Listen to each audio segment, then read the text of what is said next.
Hello everyone, welcome to the Watch Poplars. Today, I am going to be getting rid of this invasive French broom from the bank of the San Pablo Creek.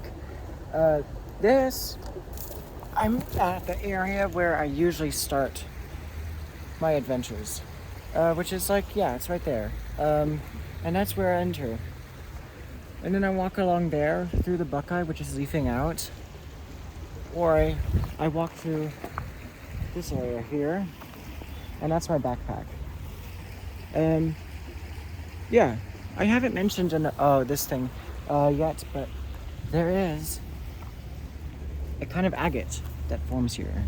There used to be volcanic activity, but it happened a lot farther south, if I'm not mistaken.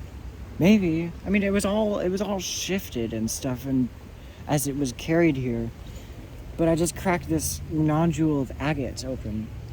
This is an agate. But it is not it's not the pretty kind that you often buy in stores. Now I don't know if I can autofocus. Can I autofocus? It probably doesn't matter, but there is the agate. It's not very special. There are other larger pieces. I'm not really interested in rocks anymore, but from my rock interest days, there's another one. I know quite a lot, and I don't count the glacier obsession as a rock obsession, but part of that connects to the rock obsession that I had earlier, like many years ago, and I still have some of the rocks at home that I have attained over the years, but I don't collect rocks anymore. I don't see a further purpose, so I gave a lot of them away, and now I am doing a lot of plant work, like this. So this is the invasive French broom, Genista bonspeciulana, and it comes from southern France and Spain, I believe.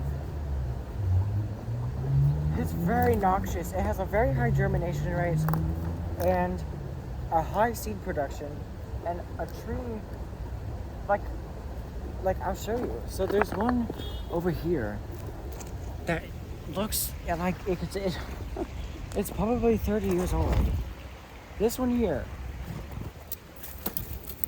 that is probably old. An old French broom, and it's gotten a lot of age to it. That probably produces up to 10,000 seeds, because it produces more than 1,000 seed pods, but each one of those seed pods has five seeds in it.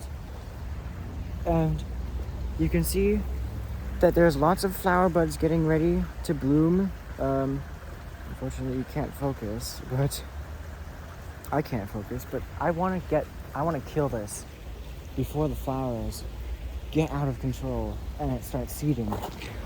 Because this is one of the top 3 abomination plants.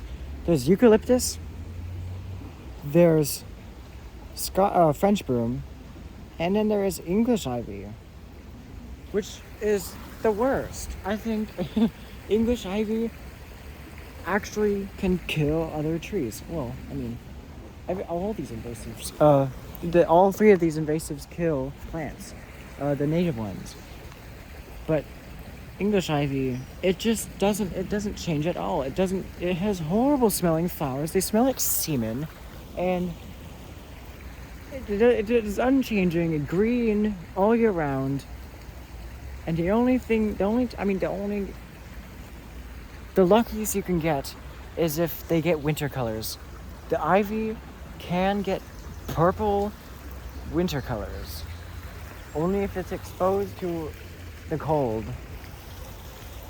And it doesn't have showy flowers, as many members of the ivy family have. They don't have good flowers.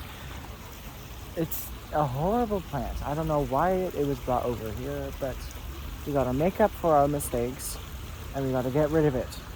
And that is what I'm doing. I'm saving the creek from this nuisance. So what I'm going to be doing is I'm going to be pushing them until they're leaning the complete opposite direction. There's a dead one right here that was toppled over by the flood of early 2023. You've heard me talk about that time a lot because I find that a very special time in my life because I am very interested in storms, and that was a very stormy time. But this is history. And it is the dead remains of an invasive plant. There are chemicals in this wood that are toxic. I don't know. I feel like I have like tried to bite off a branch before. I don't know why. I sometimes do it. I don't know why. I usually forget why I did it, but yeah, I'm gonna start working on it. There's my backpack. And now we'll get to work. So what I'm doing, I gotta get the hardest one out of the way, and I'll do that first. So there is the large one. I'll show you.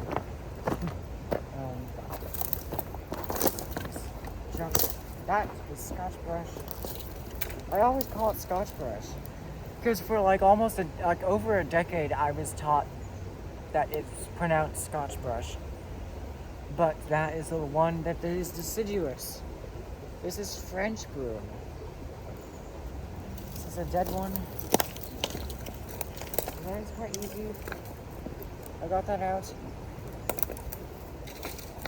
I'm just clearing the way to get this big one out. And while I'm at it, I can show you how to do it for the smaller ones.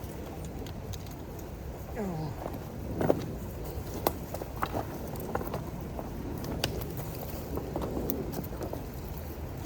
And then I twist it, because it doesn't all snap cooperate, so you gotta twist it.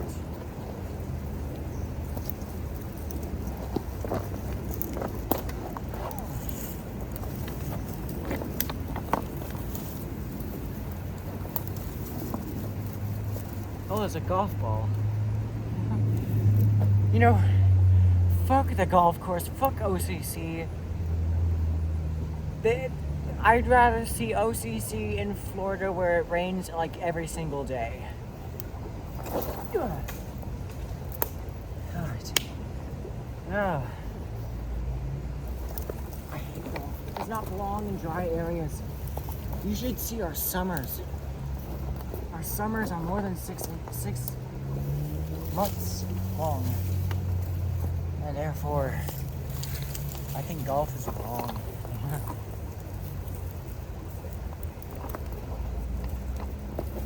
So, I guess this is big enough.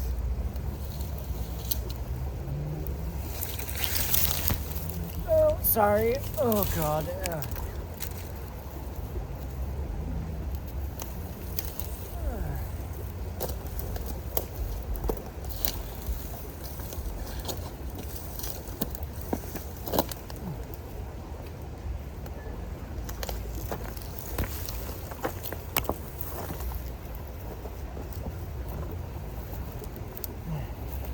Almost ready to come out.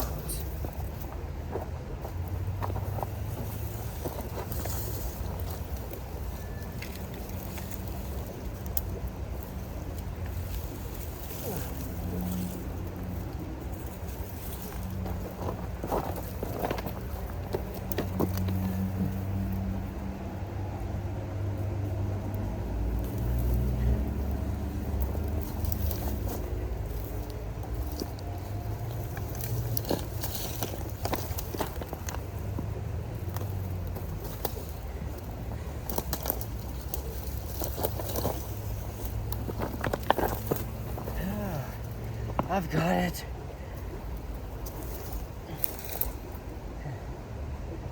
Now,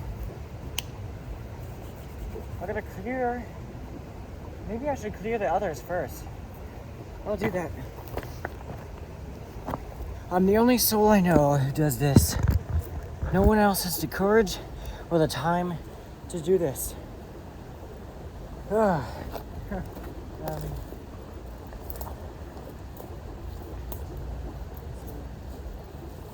just do it over here now.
When I bend them like upstream, it already does a lot of damage.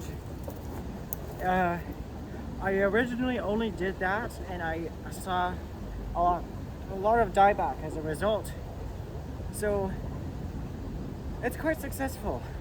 And once you get a good twist out of them, you're pretty much severely weakening the tree. And that is what I'm trying to do. And I'm trying to kill them and get rid of them.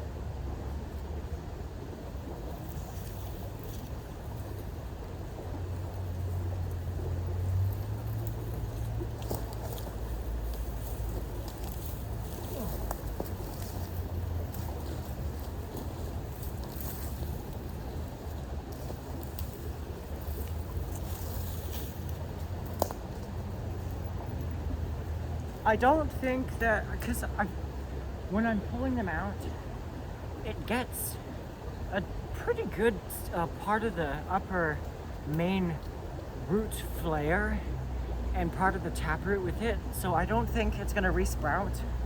If it does, I'll just keep removing those sprouts until it just can't photosynthesize and produce growth anymore.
so many golf balls.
I couldn't get that all.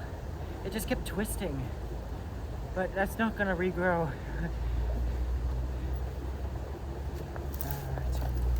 I think I'm going to move the phone a little bit.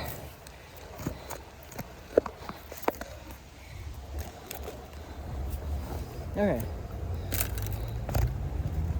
There.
Why do they just keep peeling?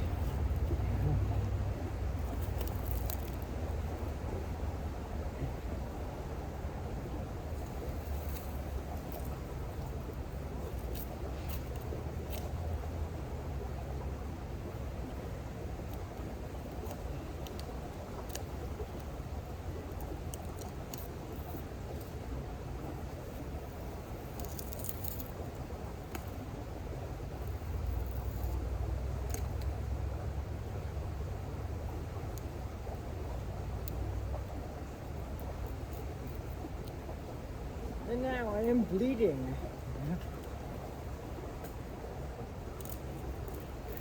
Well, I ended up skinning this one. It's very slippery. Yeah, that is not going to survive. Alright. That is odd. It looks odd. No. It's for the big one.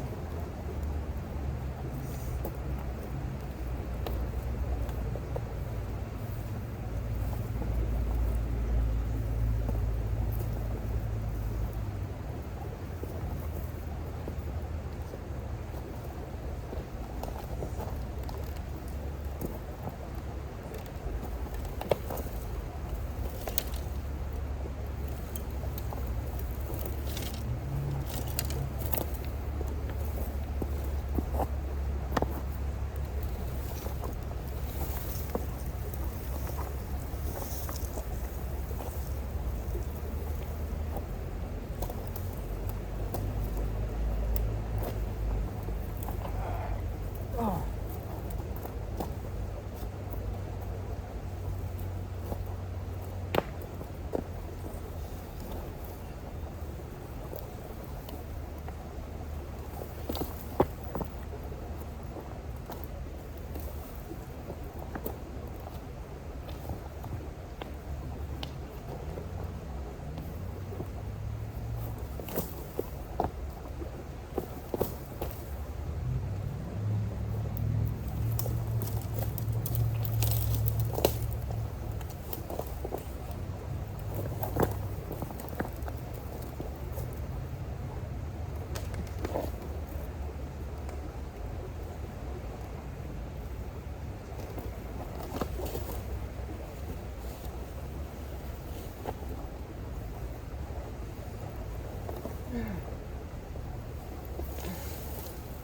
Ah.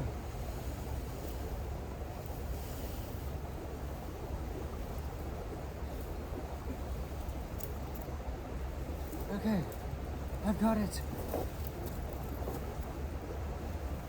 There. That is what I'm saying. Is that you could just go out and do community service for free. Now, a lot of times you'd like to get some money out of that, but I am not financially active or motivated, so yeah. And by removing invasive species, if you're someone like me, it really lifts a weight off your shoulders, because then you don't get to worry about that place being overtaken by invasive plants.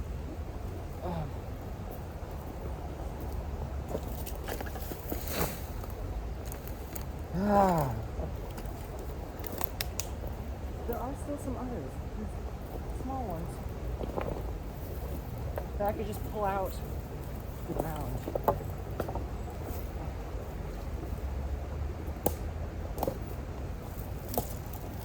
And I wonder if the people in the office buildings are watching me.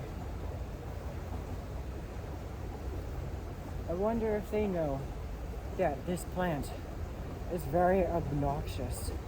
I hope they do. They better.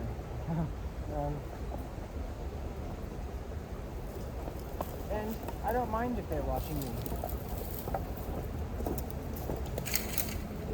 They're probably like, finally, there's a kid here to help the creek instead of just smoke pot and throw pocket poppers on the ground and then not throw them back in the trash. You know, I never wanted to be one of those people, and I never will. I see some stumps here.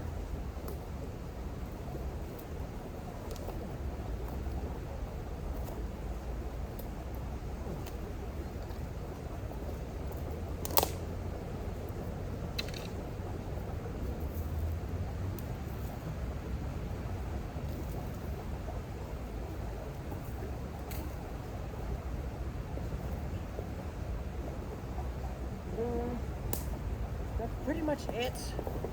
I'll show you another area Yeah, so everything's leafing out, that's nice. But then there's this area here. I gotta get it out of here.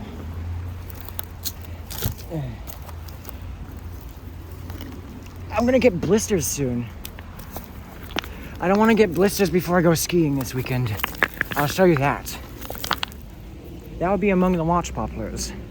The parent ones. Oh, because there are watch poplars growing in Truckee and Tahoe.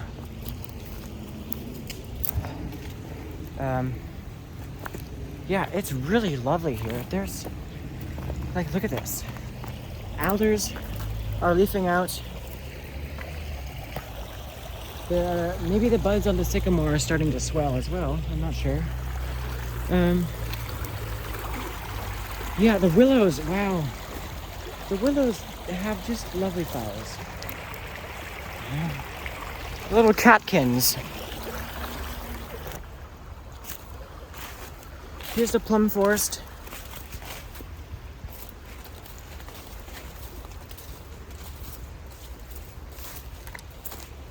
Yeah, just lovely.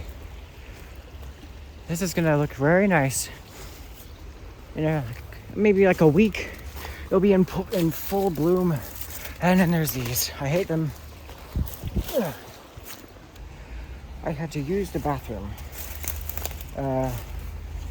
Yeah, I'll worry about the trash another day. But that was a workout. Now I will also do these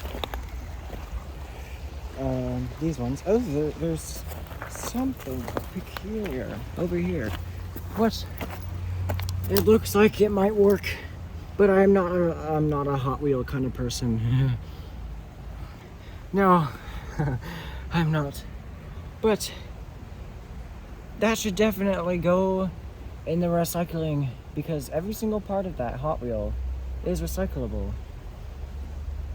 Oh, and that reminds me that the back area of the Academy of Science in San Francisco is a fucking dump. Nobody, as far as I can tell, nobody was being mindful about where to put the stuff in which bin. It was a fucking dump. There was trash and like crumbs everywhere. And we need to raise our children and tell them from the day they are born where to put stuff in. Cause it's only gonna get worse from here if we don't do something about it. There should be no such thing as landfill. There should be no such thing as landfill. And a lot of people wish that it was true and possible at this very moment and for the rest of the time. But we gotta just stop making plastic with foil lining for chips. And if chips are are one of the only foods that require that, then don't make chips, because don't make the chips. You don't need chip. Oh God. If it is something that preserves the food, don't hold the food priority over the priority of saving nature.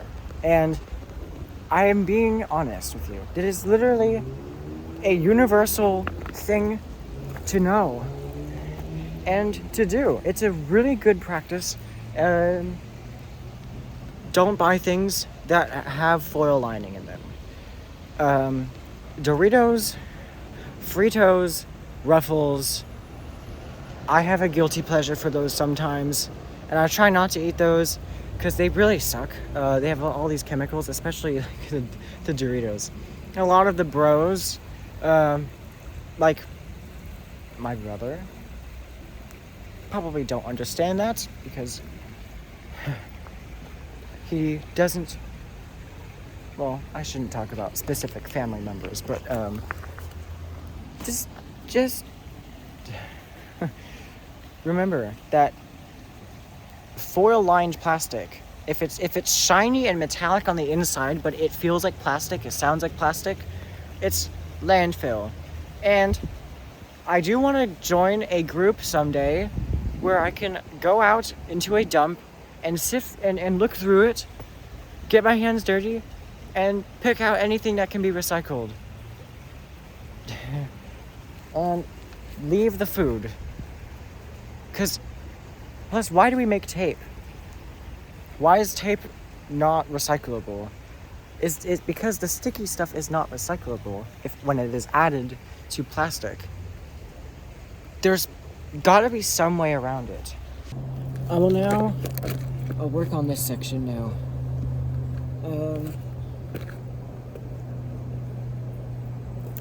Yeah. So this is not recyclable because it is plastic and it has a very, very thin layer of foil on it. You need to stop making these. Your cookies could have been fine without that. I mean, literally, I've seen more cookies in those containers. It's just also full of pollen. Wait, actually, I don't know. It's just been faded. All the warm colors have been faded out of it. But you could probably... I've seen more cookies in recyclable containers than this. That is just a disgrace. Your trash is not a burden. It's not a burden. You don't have to treat trash like a burden. Everyone does. Generally. And hopefully we can recognize that trash and stuff that we've already used that are useless, they're not completely useless. And I think a common thing that people mistakenly do is that they think that they're supposed to forget about it. I totally understand, but I think about the important stuff. So, yeah. I do love my rants about being clean in my outdoor manner, because that is part of the oath. The Scout oath it's like, on my honor, I will do my, I don't know, what is it? One of the lines is, I will be clean in my outdoor manner. Everyone should know that. There are some interesting, oh wow. That's a cool rock. It has some nice texture to it. It's kind of like the stuff I saw in Yellowstone. That would look like a very nice boulder of granite, just miniaturized. That's just a piece of chert. Oh god. But yeah, something like this. Don't be afraid to take rocks. I don't see it. Like, I did formerly think that, like, well, someday there's going to be no more rocks in, like, a national park if people keep taking it. But no. That's often not the case. And as long as there's not, like, plants that need that rock to be there, as long as that's not that, as long as the rock is just in a barren area and there's nothing much, like for example, there's just only invasive plants, you find this rock in it, that's fine, because there's no plants that need that rock to be there, that grew there.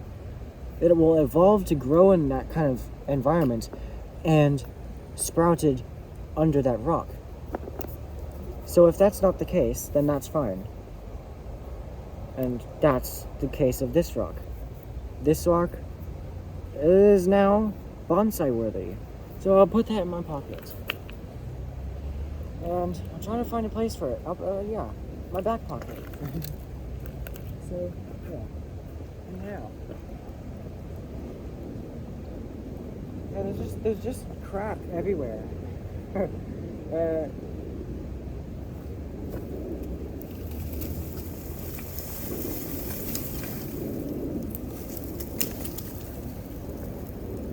humans forgotten drunk could have found a new home in the recycling department, but found their home in a creek where they actually never find a home because they're not reborn into something else. Think of it that way. Give them a life. Give them a new life. You can turn a plastic bag and reuse it to make a plastic bottle. Or, well, maybe something a bit better than that, because plastic bottles are overrated. They're very overrated.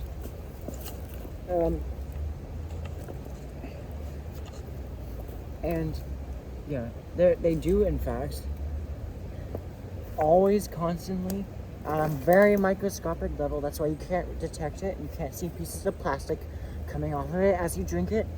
But there are tiny pieces of plastic coming off of it as you drink it. So don't buy plastic bottles. Buy the metal ones. And they're totally recyclable. And anything that's recyclable probably is bad for the environment. Or, yeah, I mean, aside from metal. The metal will just, it biodegrades so slowly that it's kind of just like, it's not compostable. Compostable means within like a few years compostable. Ooh, this. Ooh.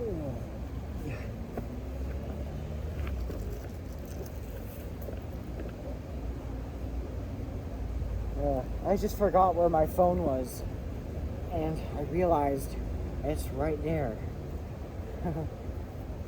So, for now, I think just bending these back will weaken them, because I am starting to get very worn out.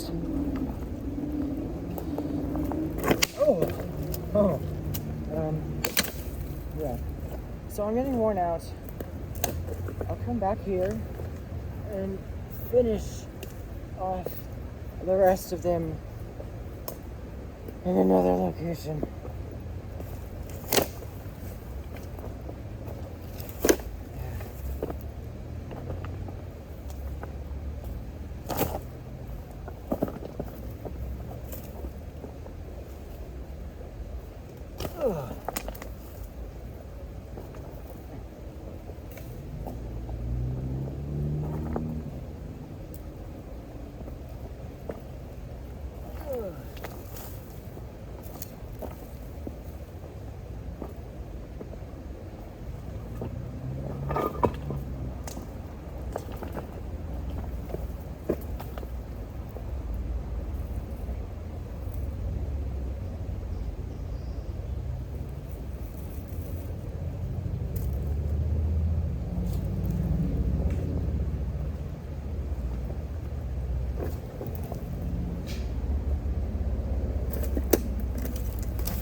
I can't do it anymore.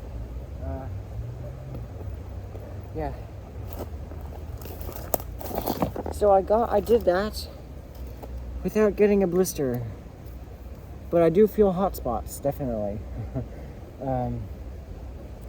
I love doing this work, and you should love it as well, because even though I didn't want to do this. like, I didn't really feel like doing it. I just saw the French broom, and just remembered like how noxious it is, and that if I do it now, I'm doing it before. Oh God. Did you see that? There was just a golf ball that just flew by. They need to build a fucking fence over there so that they don't keep hitting them into the creek. But whenever I see these invasive plants, I don't feel good. It doesn't. I feel this kind of drop in my chest and like my whole body. I just feel down. Like something is not going to happen. Like something good will not happen unless I get that invasive plant out. And I'll be rewarded with a sense of accomplishment and freedom that I have saved a lot. I've saved quite a large area from this very bad invasive plant. And I did my best with just my muscle and my arms. Now I'm tired. I'm gonna sleep well. Yeah, so I'm looking forward to being back here in mid-March. You can see everything is already starting to spring back to life, but I think, yeah, I'll have a lot of fun doing the March walk in this lovely creek here. In my second home called Riparian, because I love riparian areas. Riparian area. I hope to remove that weird mattress-like thing and that weird tube and that whatever the fuck those are. I don't know what they are. They're definitely not good for the environment. And the next time I want to remove invasive plants, it's going to be in that very dense French Broom thicket over there. You might know what I mean. It's past this sycamore right here. That large sycamore right here. So yeah, that would be another time, and most likely with a lot of people. A lot of partners and helpers. Maybe it will be a project. I have no idea. But it can't be my Eagle project, because I just am not interested in leveling up. I've attained a lot of knowledge by being in Scouts, but I have so much other work to do. I have a horticulture class from a college. I'm not yet out of high school, and it's very tedious. It's like STEAM. It takes up a lot of space, and there's lots of note taking. It's very tedious. It's a full-on college class, and but it's like a little bit of a lecture. It's not like 30 students, but yeah. And then I have homework from my actual school, and I can't really focus in the evening, and that's also makes the college class homework kind of a bit difficult. But yeah, I can definitely focus on things that I truly enjoy doing, which is helping nature. Yeah, it fills an empty space in my heart, saving the native plants. I gotta get that to you. I want you to also start to recognize that feeling when you pull invasive plants out, like French broom or whatever invasive plant grows in your yard, or in your place. Like, and let's say English ivy, silver wattle, Acacia deobata, I don't know. I haven't noticed crepe myrtle as being invasive because they require a lot of water, and we don't get that much water. We don't get that much rain. But it's usually the Mediterranean ones that take over. So I think crepe myrtle isn't actually invasive, but I gotta go. Thanks for joining me here among the watch poplars, even though there are none, and I'll see you next time.